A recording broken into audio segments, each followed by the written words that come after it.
Hello guys, welcome back to my YouTube channel. Myself Swati Yadav, student of BSc nursing, first year second semester.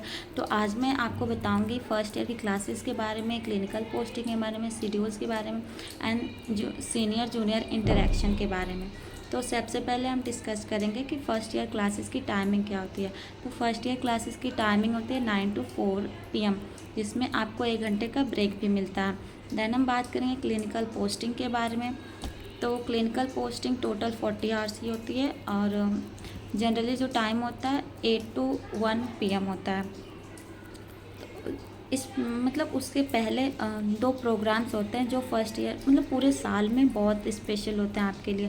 पहला fresher junior specially juniors के लिए होते हैं, जो उनके seniors देते हैं। वो आपके लिए बहुत स्पेशल होता है। उसमें आप अपने पसंद से मतलब जैसे चाहें आप वैसे पहन के जा सकते हैं, बट कहीं कहीं जो ड्रेस कोडिंग होता है वो फिक्स होता है। उनके सीनियर्स डिसाइड करते हैं कि क्या क्या पहनना होता है। वो सिर्फ स्पेशली आपके लिए होता है, जिसमें सीनियर जूनियर इंटरेक्शन भी होता है। और then next one is oath ceremony. जो ओथ सेरेमनी होता है बहुत इंपॉर्टेंट। उससे पहले आपको क्लिनिकल पोस्टिंग नहीं भेजा जाएगा। आप ओथ सेरेमनी में आप प्लेस करते हो कि आपको एक सब सारे पेशेंट को सबको इक्वली ट्रीट करना है। एज अ नर्स आप किसी के साथ भेदभाव नहीं कर सकते हैं। उससे पहले आपको पोस्टिंग पे नहीं भेजा जाएगा, क्योंकि हमारे साथ भी ऐसा होता है और हर जगह ऐसा ही होता है। नेक्स्ट वन इज हम बात करेंगे articles required in clinical posting.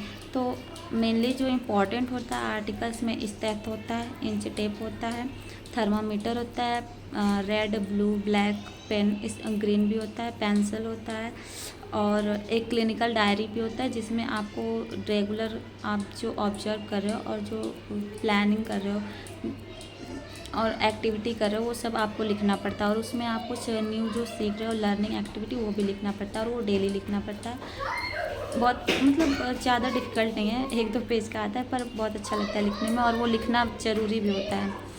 Then हम बात और उसमें एक रिस्ट वॉच भी इम्पॉर्टेंट होता है। As a first year student आपको डिजिटल वॉच रहना तो चाहिए, लेकिन क्लिनिकल पोस्टिंग के ड्यूरिंग आपको एनालॉग ही होना चाहिए। मोस्ट इम्पॉर्टेंट थिंग आपको एक आने के बाद आप एक A4 बंडल शीट खरीद के रख लीजिए, क्योंकि वो बहुत इंपॉर्टेंट होता है, बहुत इंपॉर्टेंट। आपको इतने सारे असाइनमेंट्स लिखने को मिलते हैं, और बात पे जो आपको एप्लीकेशन लिखनी पड़ती है, अपॉलजी लिखनी पड़ती है। गॉड ना करे आपको अपॉलजी लिखनी पड़े फर्स्ट ईयर में, मैंने तो नहीं लिखी, लेकिन आपको A4 चाहिए, क्योंकि वो बहुत ज़रूरी होता है। कब क्या एप्लीकेशन लिखना पड़ जाए कोई पता नहीं, और हर बात के लिए एप्लीकेशन लिखनी पड़ती है, भले ही आप 1 डे की लीव क्यों ना ले रहे हो। अब बात करेंगे हम सीनियर जूनियर इंटरेक्शन के बारे में। तो आपको जो भी फैकल्टी दिखती है या फिर आपके सीनियर्स दिखते हैं तो आपको विश करना चाहिए। हालांकि रैगिंग तो नहीं होती है, पहले होती थी, अब नहीं होती है, लेकिन सीनियर जूनियर को रिस्पेक्ट करना बहुत इंपॉर्टेंट होता है। आप कहीं भी देख रहे हो उनको या फिर कहीं भी मिलते हो तो आपको उनको विश करना है, ना कि इग्नोर करना है। रैगिंग के नाम पे तो कुछ भी नहीं होता है यहाँ पे। बस आप अच्छे से विश करो, वो जो पूछते हैं आप उसका आंसर करो, तो कुछ भी कोई प्रॉब्लम नहीं होगी। लेकिन अगर आपको लगता है कि हाँ मेरे साथ गलत हो रहा है, मेरे को कोई परेशान करे, तो आप बिल्कुल ऑफिस में जाके कंप्लेन कर सकते हो। यदि आपको लगता है कि टीचर आपको सपोर्ट नहीं करेंगे तो ये बिल्कुल गलत है। टीचर सपोर्ट करते हैं आपको और बिल्कुल करेंगे, तो आपको डरने की कोई बात नहीं। यहाँ रैगिंग नहीं होती है। आपको बस रिस्पेक्ट करना है सीनियर्स का, कहीं मतलब विश करना है। और हमारे यहाँ तो मतलब जनरली जो बोला जाता है सीनियर्स को सर और मैम बोलते हैं नॉट दीदी भैया, सर बोलते हैं। तो ये रही आज की हमारी इन्फॉर्मेटिव वीडियो। यदि आपको कोई डाउट हो तो बेशक आप पूछ सकते हैं हमसे। Thank you so much. Like, subscribe and share.